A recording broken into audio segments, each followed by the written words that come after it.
వెండి, బంగారము, gas, oil ఇంకేదైనా తవ్వితే ఇంకింత ఎక్కువ దొరుకుతాయి కావచ్చు, కానీ భూమి మాత్రం ఎల్లకాలం ఎంత ఉన్నదో అంతే ఉంటది. అందుకే ఏదున్నా లేకున్నా భూమి ఉండాలి అన్నట్టు సామాన్యులు సాధ్యమైనంత భూమిని కొనాలని ఆరాట పడుతుంటాడు. ఎన్నేళ్ళైనా భూమి విలువ పెరుగుకుంటూనే పోతుంది కానీ తగ్గదు. అందుకే పెద్ద పెద్దోళ్ళ కండ్లు భూమి మీద పడతాయి. కన్ను పడితే కథం చేస్తున్నారట. ఇగో గీ పెద్ద మనిషి చెప్తున్నాడు ఈయనరోసారి. సతీష్ షా అనే గీ పెద్ద మనిషికి వట్టునాగులపల్లిలా తాతలు తండ్రుల కాలం నుంచి కొంత భూమి ఉన్నదట. ఆ భూమిని కాపాడుకుంటూ ఇన్ని రోజులు వచ్చిండట. కానీ బలం కలిగినోని కన్ను పడుతుంటదా? ఏం జరిగిందో చెప్తున్నాడు, ఒకసారి నుండి. అంటిల్ 2025 ఇవన్నీ పీస్ఫుల్ ఉన్నాయి, స్మూత్ గా నడిచినాయి. ఇరిగేషన్ ఉన్నాయి, గవర్నమెంట్ సబ్సిడీస్ ఉన్నాయి, ఎండకాలం పైప్ లైన్స్ ఉన్నాయి, అన్నీ ఉన్నాయి. వాటితోని ఎప్పుడు మాకు ప్రాబ్లం రాలే. ఇప్పుడు ఏం అయింది చెప్తే 2025లో మా పక్క జూన్లో he brought mister Ponguleti Harsha Reddy మా ఇంటికి తెచ్చింది అండి. దెన్ ఈ వాట్ ఐడియా వాస్, మాకు రోడ్ది ఆయనకు చూడండి, ఆయన road land service road facing ఉన్నాయి, ఆయనకు గవర్నమెంట్ రూల్ ప్రకారంగా ఎంట్రీలే ఉంటాయి.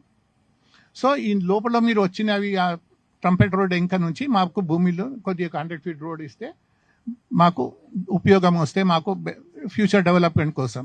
ఇన్నరా మంత్రి పొంగులేటి శ్రీనివాసరెడ్డి కొడుకు పొంగులేటి హర్షారెడ్డి తన భూముల నుంచి రోడ్డు వేసుకునే దానికి కొద్దిగా జాగా కావాలి అన్నట్టు వచ్చి మాట్లాడిండట. కాదు కూడదు అన్నట్టు వీళ్ళు మాట్లాడిండ్రట. తర్వాత ఏం జరిగిందంటే ఆయన అడిగితే వి డిడ్ంట్ రిప్లై ఎనీథింగ్.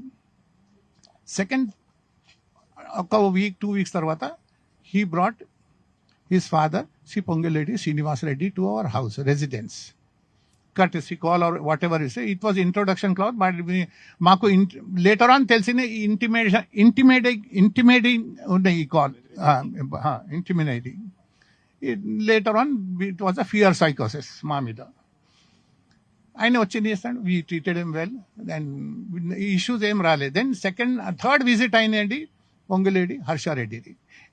ఆయన ఈ కంపెనీ ఉంది ముందు రాఘవ కన్స్ట్రక్షన్, ఇప్పుడు నియోపోలిస్లోనే నియో జేన్ బిల్డర్స్. ఆయన సెకండ్ టైం వచ్చి మీకు ఇంకా 2-3 acres ల్యాండ్ ఇవ్వండి మాకు అట్లా చెప్పింది. దెన్ అల్టిమేట్లీ ఆయన ఇంటెన్షన్ వచ్చి మీ మొత్తం ల్యాండ్ ఇచ్చేసాడు. బాట కోసం జాగా అడిగి తర్వాత మంత్రి పదవులున్న అయ్యని తీసుకొచ్చి మర్యాద పూర్వకంగా మాట్లాడి ఆ తర్వాత 2-3 ఎకరాల భూమి కావాలని చెప్పి ఆఖరికి మొత్తం భూమి ఇచ్చేయండి అని బెదిరించినట్టే మాట్లాడిండట. కానీ భూమి విలువ తెలిసిన సతీష్ షా అస్సలే కుదరది అన్నట్టు మాట్లాడిండట.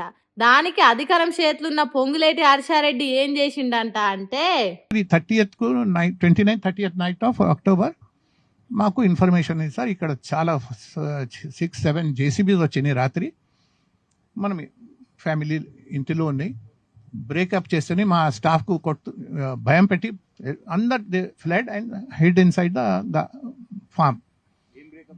ఈ మొత్తం కూడా మీరు చూస్తున్నాయి కూడా ఇంకా సైడ్లో అబౌట్ స్టార్టింగ్ ఫ్రమ్ 169 to 246 పక్కనే ఆయన భూమి మా చుట్టూ మొత్తం ల్యాండ్కు JCBతోని గుల్లగొట్టినాయి. We are helpless sir. మాకు ముందు ఐడియాలు ఎందుకు చెప్తే మాకు ఐడియాలు ఆయన ఇంత థ్రెట్ చేసి చెప్తారు.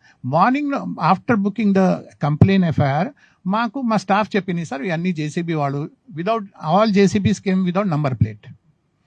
I think police were knowing it, వాడు సీజ్ కూడా చేసి ఉండొచ్చు.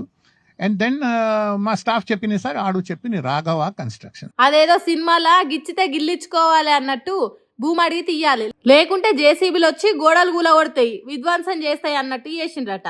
సర్కార్ ఆఫీసర్లు చేతులున్నారు, చెప్పినట్టు ఇంటారని వచ్చిండ్రా అని సర్వేలు చేయించుడు, దానికి సతీష్ షా కోర్టుకు పోయి వాటిని క్యాన్సిల్ చేయించుడు, తప్పుడు పనులు చేసిన ఆఫీసర్లను సస్పెండ్ చేసుడు కూడా జరిగిందట. ఇట్లయితే ఇంటలేడని JCBలు తీసుకొచ్చి అంతా కూలగొట్టి ఆగం చేసిండ్రట. రాఘవ కన్స్ట్రక్షన్స్ అనే కంపెనీ కోసం ఇదంతా చేస్తున్నారట.